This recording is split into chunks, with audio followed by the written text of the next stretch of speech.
6F2 will be rescheduled. It was 6F3.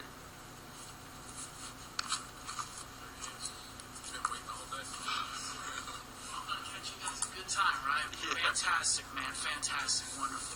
Okay, I'm Kevin Panik, 623 Oakwood Place, Titusville, Florida. And I have 300 seconds to change the way we're heading to Brevard County. You guys did a fantastic job, and I just want to thank you. I mean, I've never been in this room before, and that's America. This is America. And we're pulling together, and if people don't think that, we're incrementally getting there, we are. And I just tell you, the citizens that were here, and it's so eloquent. So just thank you for this wonderful, civic thing I saw happen here today.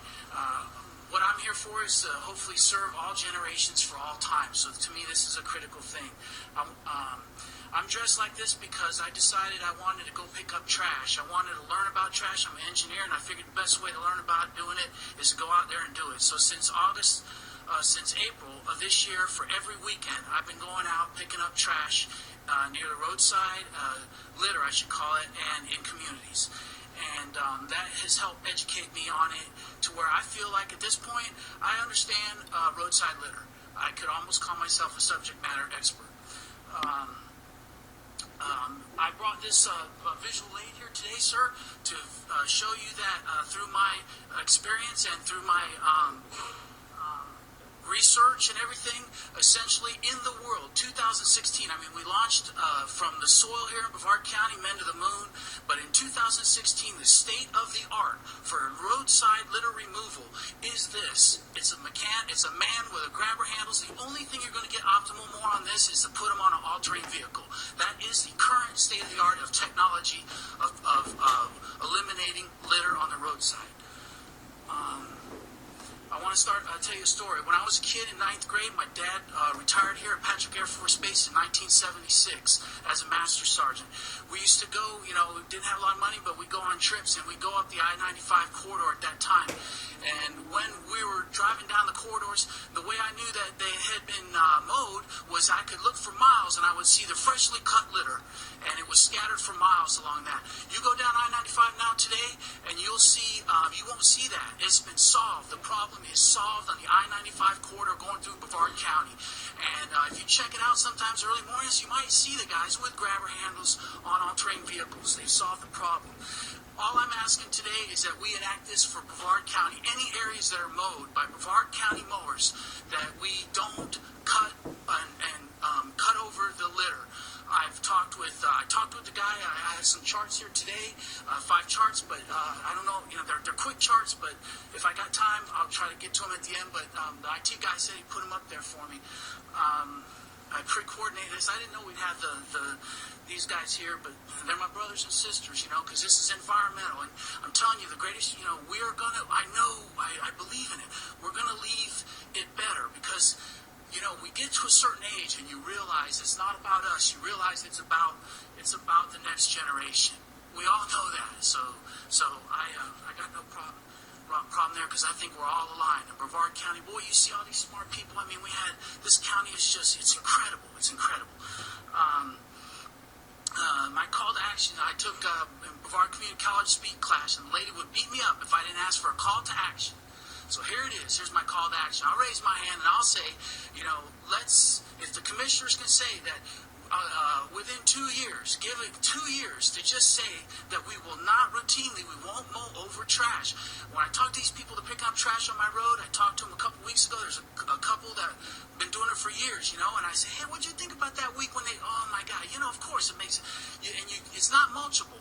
The idea of that, the only thing I could think of as an engineer, I'm thinking, okay, why would we mow over trash? Why would we take a styrofoam cup and turn it into 10 pieces of a styrofoam cup? Why would we do that? Think, Kevin. It's mulching. Someone has to think we're mulching. So if you look through my charts, I only got 48 seconds, you'll see a definition of that. Turn an aluminum can into a sharp object that is razor sharp and multiple pieces in the trash. Taking glass bottles and busting them with a thing and turn them into shards. And now I can't even pick up a bottle, or anyone that would try to pick up a bottle, you can't because it's sharp. It's just sharp glass. So call to action. Let's open, within 2 years, it's not binding. I know the county attorney, we won't make this binding, but we'll just say, you guys help me. Within 2 years, say we won't routinely mow over trash. Now, what that gives me is now I can go to all the cities. Because now I can say, well, look, 95 don't do it.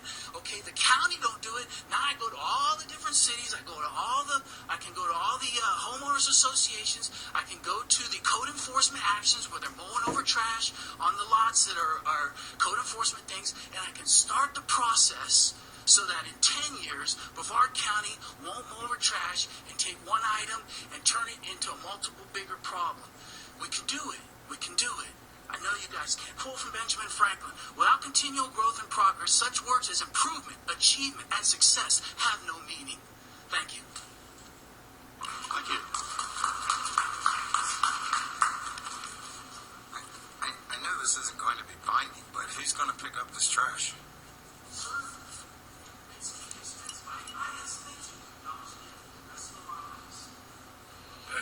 When I was on,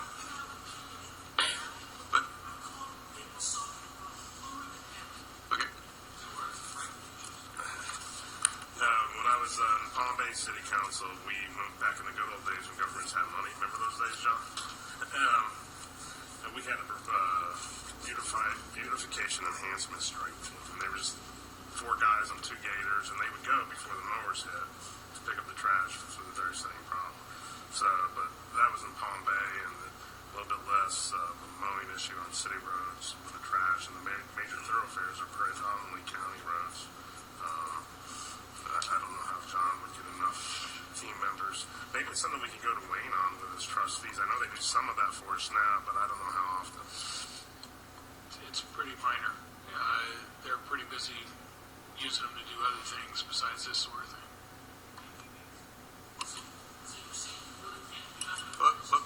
Wait a minute. Using the inmates is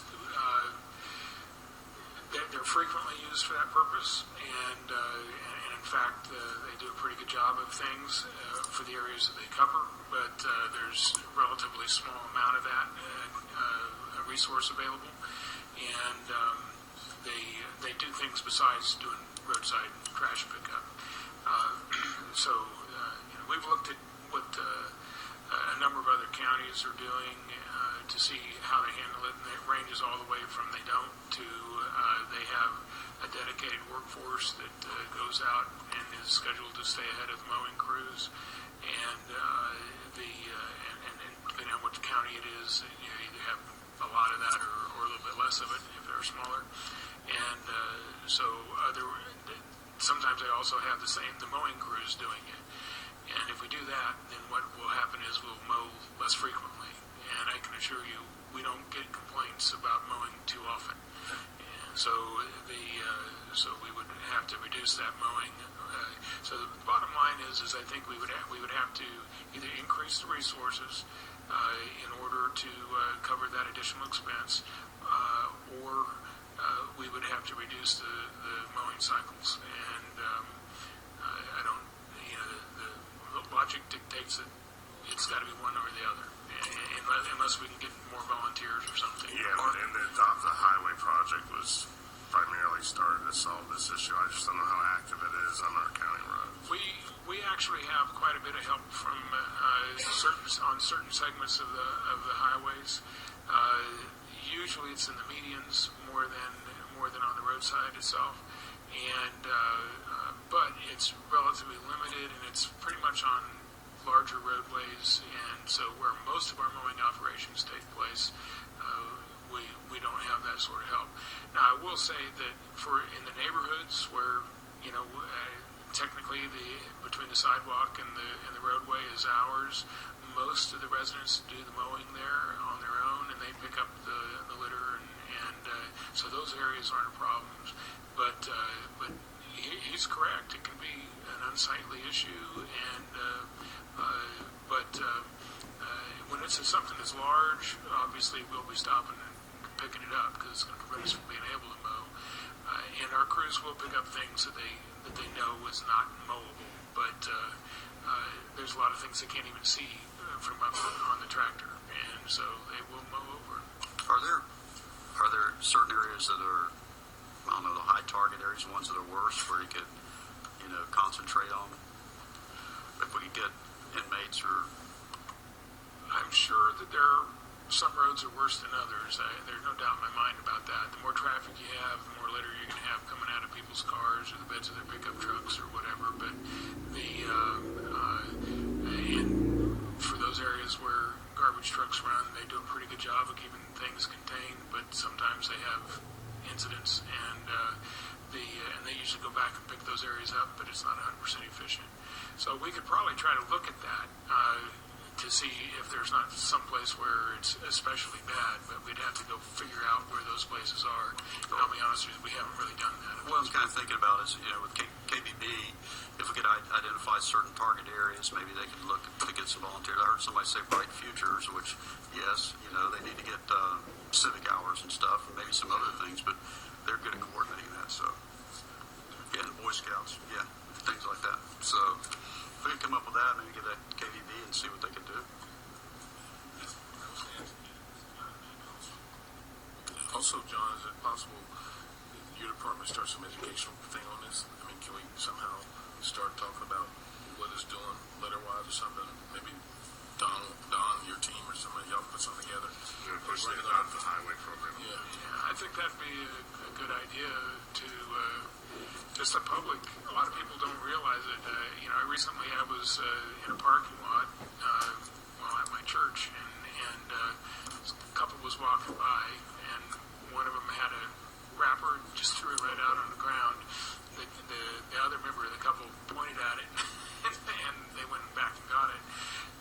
Some people just don't realize how bad what they're doing is, and it is a problem, especially with plastics getting into the ditches and things like that. If we don't get it picked up, it's going to wind up in the receiving water body. Well, I can tell you I'm already on board because I do a 2-mile stretch on US 1 from my house up to the Pineda Causeway, and I walk my dog in the mornings, and I pick up the cardboard, the bottles, the cans, and I bring them back and I throw them in the recycle.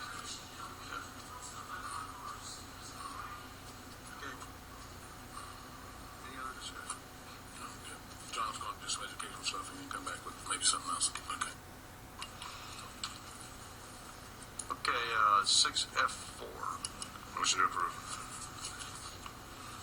A motion by Commissioner Anderson, second by Commissioner Smith. All in favor say aye. Aye. All opposed?